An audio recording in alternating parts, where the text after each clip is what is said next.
If any good can be said to come of war, then the Second World War must go on record as assisting and accelerating one of the greatest blessings that the 20th century has conferred on man: the huge advances in medical knowledge and surgical techniques. Brian J. Ford.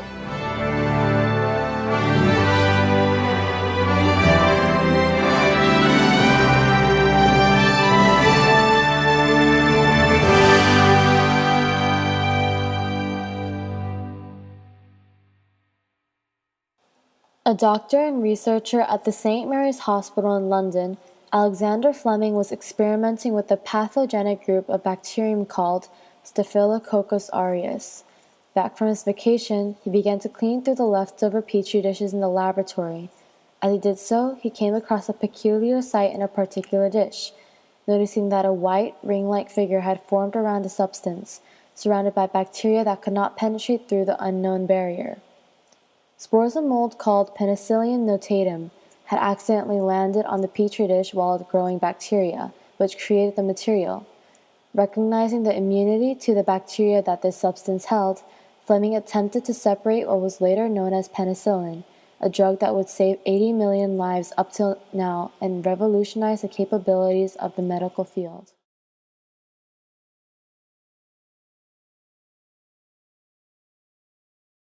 The concept of extricating medicine from molds and fungi for first-aid treatment was predominantly foreign within this sphere of the world during this era.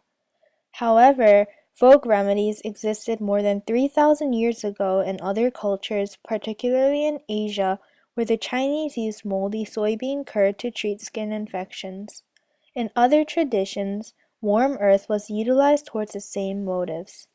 The drugs used in other regions before penicillin were ineffective in that they only prevented further multiplication of the bacteria or were toxic because they attacked other cells of the body. Medications such as quinine, arsenic, and sulfa drugs were commonly used to treat diseases before penicillin, and being highly toxic, they rarely ever allowed for complete recovery or even killed the patients at most times. Penicillin was effectual with treating infections such as syphilis, meningitis, and pneumonia, which were considered lethal diseases before. Penicillin is an antibiotic that destroys infectious bacteria by destroying its cell wall, defecting its enzyme called transpeptidase. Its structure consists of a side chain of a benzyl group, amide carbonyl, and 6-aminopenicillinic acid nucleus, which includes a B-lactam and thiazolidinone ring. Penicillin's B-lactam composite was important in its effect against bacteria and was included in much of the later antibiotics discovered in medical history. There were two particular individuals who made crucial contributions towards the development of penicillin as a medicinal drug: Howard Walter Florey, an Australian pathologist, and Ernst Boris Chain, a German biochemist, worked together as leaders of an Oxford team to research penicillin through experimenting with the mold and attempting to purify it for human use. The person to discover the best method for the isolation of penicillin at the time was Norman Heatley, who developed a procedure known as back extraction.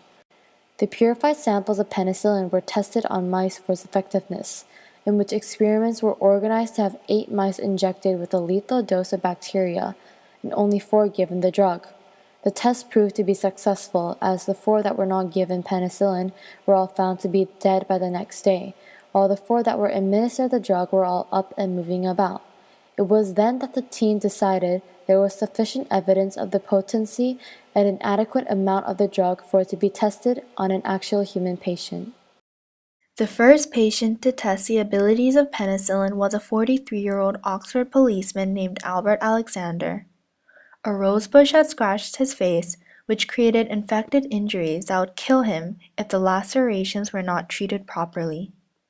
On February 12, 1941, the Oxford team quickly decided to test the isolated penicillin on the man, for there was nothing to lose. He would most definitely die if nothing was done. Dr. Charles Fletcher, a doctor at the Radcliffe Infirmary, administered the penicillin to the patient, and sure enough, his conditions continuously improved, and by the 5th day he was sitting up in bed. However, there wasn't a sufficient amount of penicillin available, and so the team cleverly extracted the medicine from the policeman's urine. Yet, it was still not enough, and with the penicillin having run out before the cure was completed, the patient's condition began to deteriorate once again until he died with the illness having taken over. Despite the death of the convalescent, the test had proved the power and the effectiveness of penicillin. Despite being found in England, penicillin was mostly used in the United States, particularly during World War II. By 1941, England had already placed much of its focus on the war and therefore could not dedicate the time and money towards manufacturing large amounts of the antibiotic. Floyd convinced the Rockefeller Foundation to help fund further research, as well as the government to sponsor mass production. The most difficult part of the process was production, but the United States had an advantage over Britain with its corn steep liquor, which was an important nutrient base of penicillin. Around December 1941, the United States joined the war after the Pearl Harbor attack by Japan. In the spring of 1943, penicillin was tested for military use for the first time, which would prove to be continuously successful. Several methods were used, of which one of them involved cantaloupe brought in by Mary Hunt, who would later discover Penicillium chrysogenum. On June 6, 1944, there was enough penicillin to treat all of the bacterial infections that broke out among the troops in the Battle of Normandy. Like any other organism, bacteria differ in type and form depending on the different species. Due to this, many became resistant to penicillin and certain antibiotics in general over time, initiating the creation of a variety of medicines that are able to treat a number of infections and diseases. As expected, certain types of bacteria became impervious to penicillin. Scientists developed compounds such as clavulanic acid and amoxicillin combined to create augmentin. More drugs were also created for other diseases including streptomycin, the tetracyclines, and cephalosporins. As immunity of the bacteria continued to occur and reoccur, the development of new antibiotics was instigated each time. In a more extensive view, penicillin can be seen as a catalyst for the discovery of new drugs in medical history. With the pioneering efforts towards the creation of penicillin, the zeal of scientists to develop new and non-resistant antibiotics was initiated. Had it not been for penicillin, the search for other antibiotics may not have been commenced. Being a symbol of the growing abundance of effective medicines and techniques, penicillin also had other effects in the inducement of a new line of antibiotics.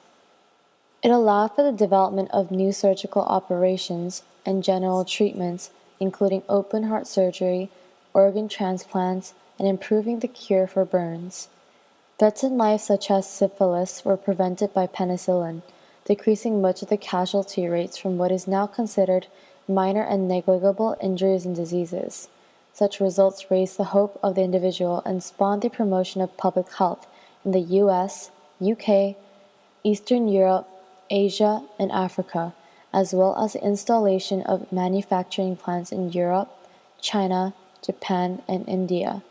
Areas all around the world became desperate for penicillin, having learned about its effects and the improvements it triggered in society. 그거는 모든 세계 의사들이 다 동의할 거예요. 만약에 페니실린이 발견이 되지 않았다면 아마 항생제라는 그런 약 자체도 아마 더 늦게 아니면 아예 발견이 안 됐을 거고, 그만큼 사람이 수명을 연장하거나 병을 호전시키는데 큰 악영향을 미쳤을 거라 생각해요. 그래서 페니실린 발견 자체가 의학계에서는 가장 큰 발전을 이룬 발견이라고 생각합니다.